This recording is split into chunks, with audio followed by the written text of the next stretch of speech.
Tundub, et Putini närvid ei pidanud vastu ja ta kaotas enesevalitsuse. Eile õhtul esitleti Ameerika Ühendriikides uuendatud versiooni sellest kurikuulsast põrgulike sanktsioonide dokumendist Venemaa vastu.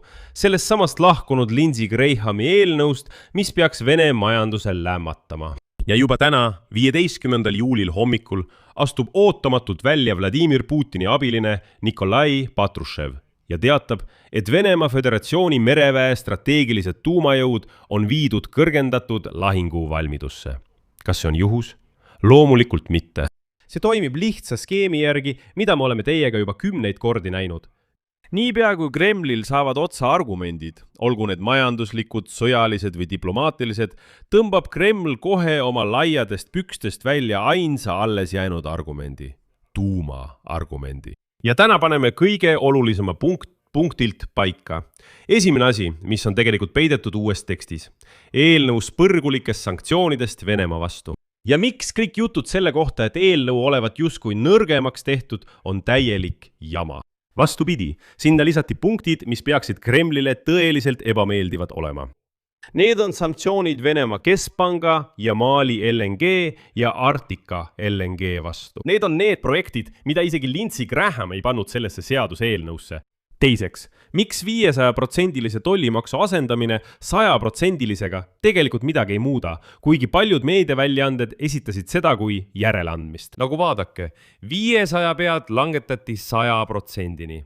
Ja kolmandaks, kõige huvitavam. Mis veel peale sanktsioonide viis Vladimir Putini selleni, et ta Patrushevi kaudu jälle tuumalöögiga ähvardab?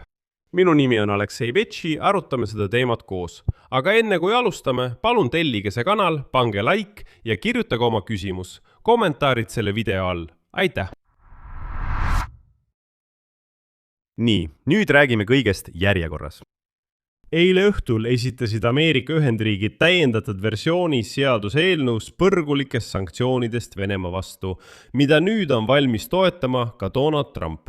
Uuendatud seaduseelnõu töötasid välja mõlema partei senaatorid, nii vabariiklased kui ka demokraadid. Ja siin ongi kohe kõige olulisem hetk.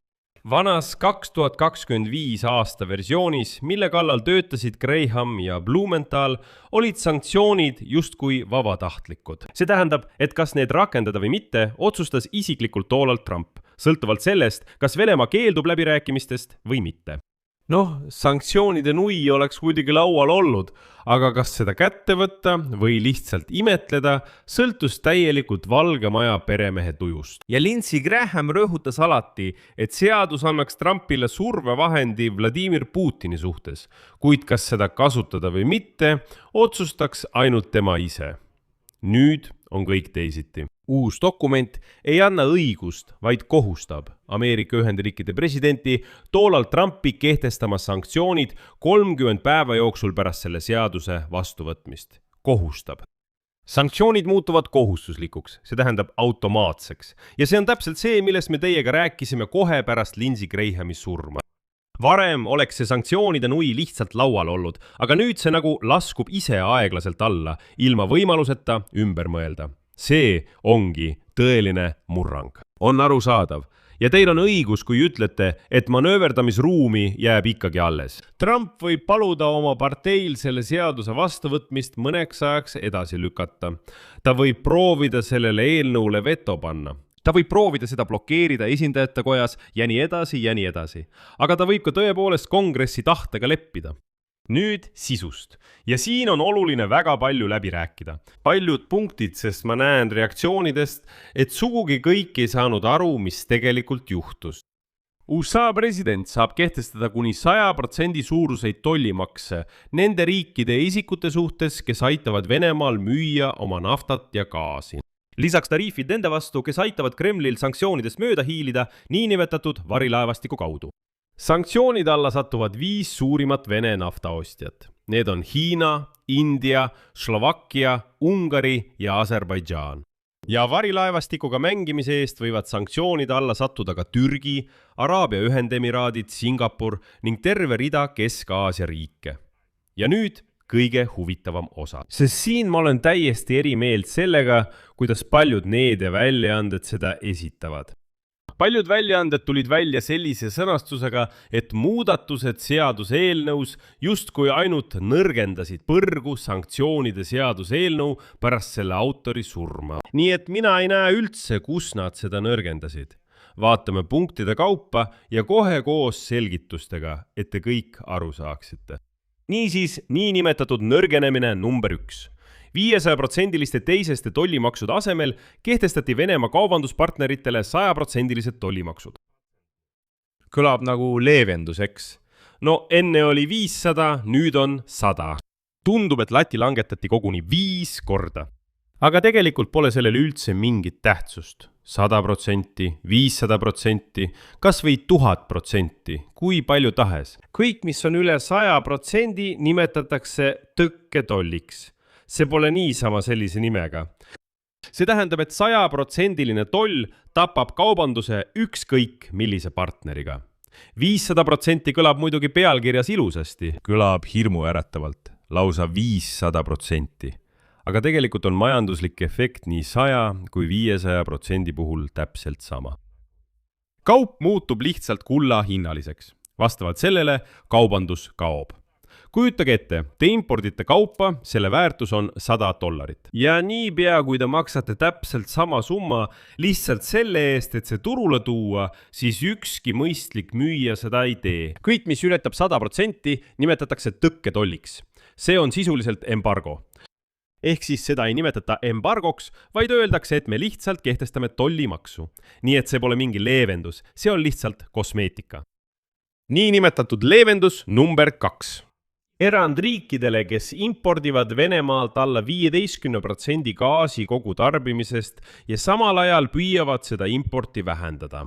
Ja just sellele punktile ma pööraksin eriti tähelepanu, sest teate, see vihjab meile, et sanktsioonid kavatsetakse tõepoolest vastu võtta. Selgitan miks. Sest just seda seaduseelnõu punkti kritiseeriti selle eest, et löögi alla võivad sattuda, ja mitte ainult võivad, vaid kindlasti satuvad liitlased ja partnerid.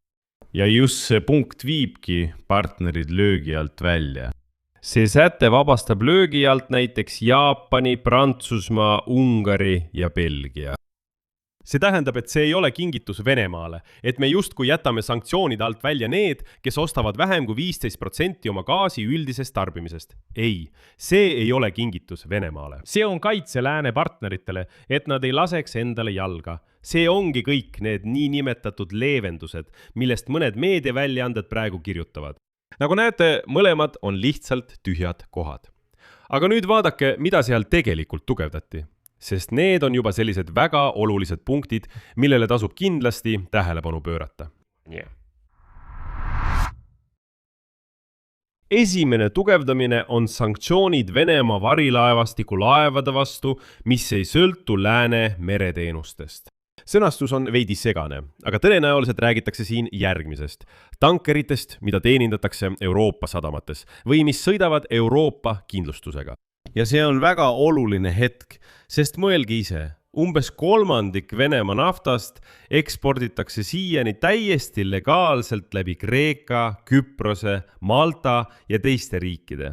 Jah, hinnalae all muidugi, aga see kõik toimub ikkagi legaalselt. Just selle augu nad nüüd sulgevadki.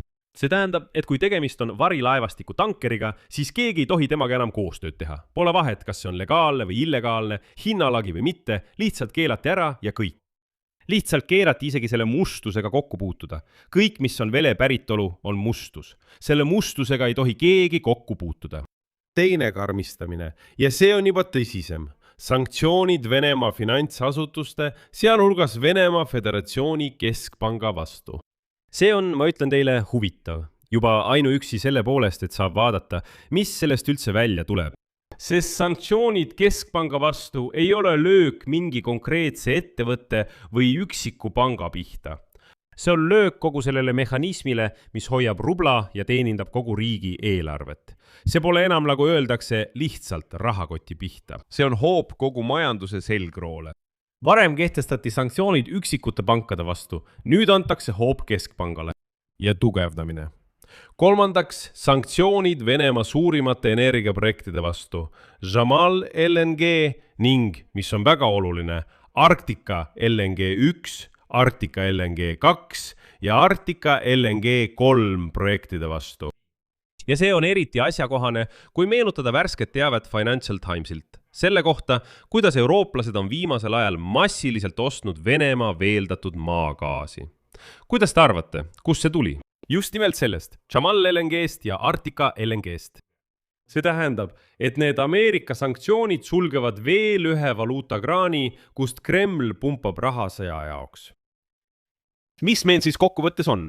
Nii-öelda leevendus selles eelnõus ei mängi üldse mingit rolli, aga karmistamine on tõesti märkimisväärne. Keskpank. Samuti on Venemaa LNG projektid nimekirjas. See, vabandust, ei ole eelnõu leevendamine, vaid selle karmistamine. Nii et kõik, kes kirjutasid, et eelnõu justkui nõrgestati, kas ei lugenud seda või ei saanud aru, mis sinna oli kirjutatud. Tõsi on veel üks lahtine küsimus. Siin mainis Trump hiljuti, et eelnõu pole veel täielikult valmis, kuigi ta toetab seda kindlalt. Millest siis jutt? Praegu pole teada, kas sellesse eelnõusse lisatakse ka teiseseid tollimakse, Iraani ja Hezbollahiga kauplemise eest. Trump lubas täna sellist võimalust ja ausalt öeldes olen ma 2 käega poolt. Sest kui sanktsioonid Iraani ja Venemaa vastu hääletatakse ühe paketina, ei võimalda see teatud Donald Trumpi toetajatel eraldi hääletust Moskva vastu blokeerida. Sest nad hääletavad just nimelt Iraani vastu suunatud löögi poolt. See tähendab, et nad teevad nii, nagu Trump ütleb. Kui Trump ütleb, et hääletame löögi poolt Iraani vastu, siis nad teevad seda. Selles samas paketis on ka löök Moskva vastu. Nad on sunnitud selle poolt hääletama. Seetõttu näen ma siin pigem plussi.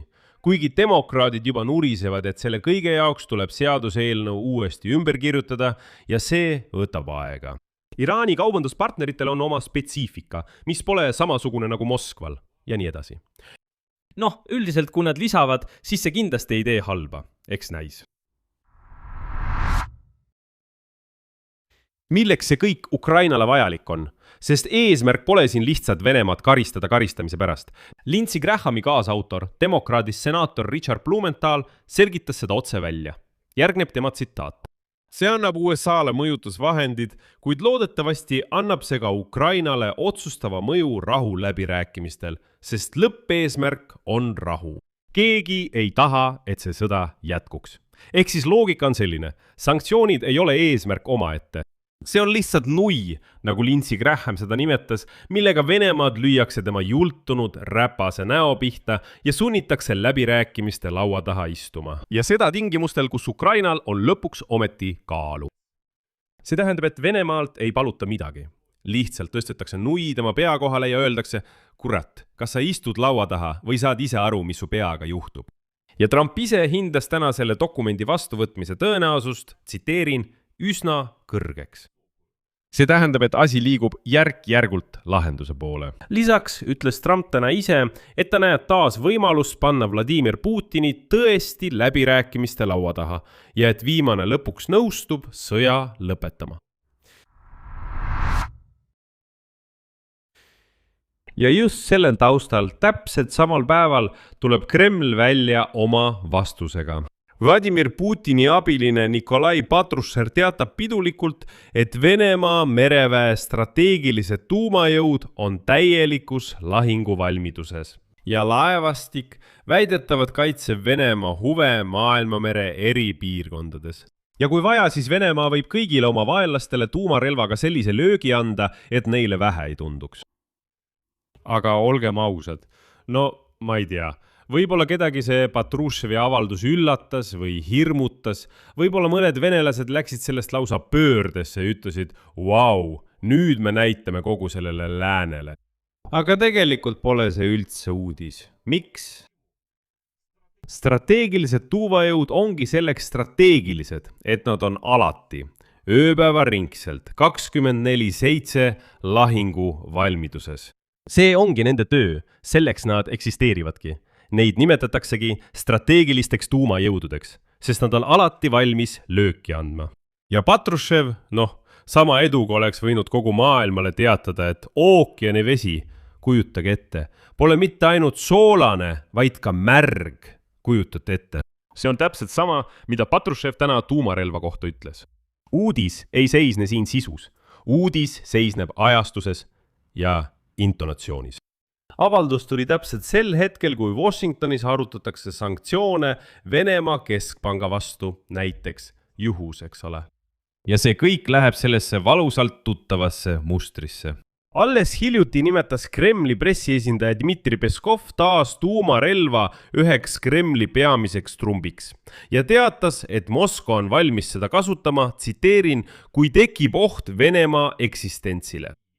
Skeem on primitiivne ja etteaimatav. Mida nõrgemad on majanduslikud positsioonid, seda valjemini ähvardatakse tuumarelvaga. Kui sul ei ole millegagi vastata Venemaa Föderatsiooni keskpanga vastu kehtestatud tollimaksudele, kui sul ei ole millegagi vastata sanktsioonidele oma peamiste LNG projektide vastu, kui sa ei suuda kaitsta oma partnereid, kes jätkavad sinu käest nafta ja gaasi ostmist, siis sa nagu võtad need tuumalõhkepead välja ja hakkad nendega jälle kogu maailma ees vehkima. Mitte suurest tarkusest, vaid meeleheitest.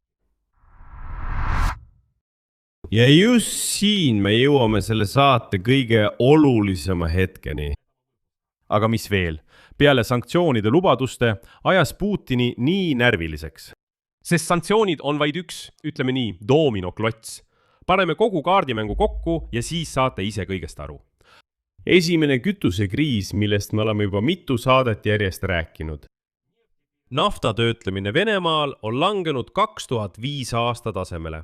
Eile põletati maha viimane puutumata suurim nafta töötlemistehas. Regioonid teatavad üksteise järele, et tuleb kehtestada eriolukord.